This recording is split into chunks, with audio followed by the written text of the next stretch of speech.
जिन दिनों औरंगजेब आलमगीर की हिंदुस्तान में हुकूमत थी, इब्राहिम खान नामी एक शख्स को बनारस का कोतवाल मुकर्रर किया गया। चंद रोज ही गुजरे थे कि सारे बनारस में उसकी दहशत फैल गई। वो शख्स निहायत ही अय्याश और जालिम था। उसकी खौफनाक बदनिगाहों से किसी लड़की का बच निकलना बहुत मुश्किल था। उसके जासूस गली गली सुराग लगाकर उसको इत्तला देते। आहिस्ता आहिस्ता उस शख्स की अय्याशखोरी पूरे शहर में मशहूर हो गई। किसी भी बहू बेटी की आबरू उसकी दरिंदगी से महफूज नहीं थी। शहर में उससे बड़ा जालिम हाकिम कभी नहीं आया था। एक मर्तबा जासूसों ने उसे इत्तला दी कि शहर में एक पंडित की बेटी है जिस पर आज तक किसी की नजर नहीं पड़ी। कोतवाल ने फौरन पंडित को खत भेजा कि मैं चाहता हूँ कि तुम्हारी बेटी मेरे घर की जीनत बने। मैं तुम्हें 1 हफ्ते का वक्त देता हूँ। अगर 1 हफ्ते में तुम्हारी बेटी मेरे घर ना आई तो मेरे सिपाही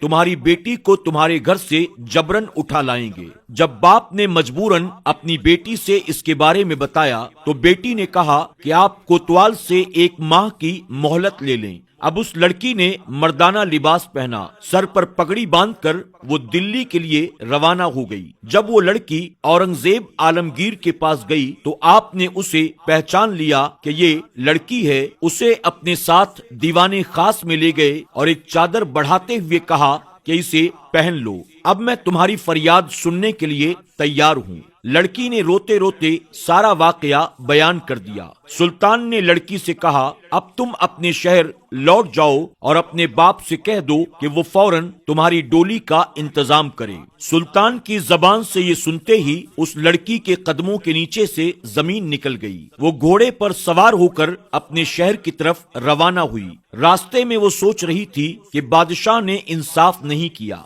लेकिन उन्होंने मुझे कई बार बेटी कह के पुकारा है तो जरूर इसके पीछे कोई राज होगा। मुकर्ररा तारीख पर उस लड़की की डोली तैयार हुई। कोतवाल खुशी से फूला नहीं समा रहा था। एक सिपाही ने उसे इत्तला की कि लड़की की डोली बहुत करीब आ गई है। कोतवाल खुशी में पैसा लुटाते लुटाते डोली के करीब गया तो देखा कि सामने बादशाह औरंगजेब आलमगीर मौजूद हैं। कोतवाल डर के मारे थर थर कांपने लगा और दहशत के मारे उसका खून सूख गया। बादशाह ने फरमाया, क्या तुझे ये नहीं मालूम कि सारा हिंदुस्तान इस्लाम की पनाह में है। गजब से बादशाह का चेहरा सुर्ख हो गया। उसी दौरान दिल्ली से चला हुआ फौजी दस्ता भी आ पहुंचा। कोतवाल की तरफ इशारा करते हुए बादशाह ने कहा, इसे जल्द से जल्द अपने अंजाम तक पहुंचाओ ताकि लोग इसके अंजाम को देखकर इबरत हासिल करें। कोतवाल के दोनों पैर 2 अलग अलग हाथी के पैरों से बांध दिए जाएं और हाथियों को अलग अलग सिमत में दौड़ाया जाए,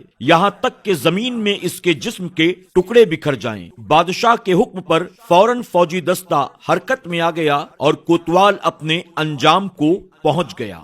नाज़रीन इकराम, अगर आज की हमारी ये वीडियो आपको पसंद आई हो तो कमेंट बॉक्स में जाकर आप कमेंट भी करें, सुभान अल्लाह, माशाअल्लाह, अल्हम्दुलिल्लाह लिखें और साथ ही आप इस वीडियो को लाइक भी करें, अपने दोस्त अहबाब के साथ शेयर भी करें ताकि ये पैगाम सिर्फ आप तक महदूद न रहे बल्कि उन लोगों तक भी पहुंचे जिनसे आप वाकई मोहब्बत करते हैं और जिनकी दुनिया और आखिरत को आप संवारना चाहते हैं।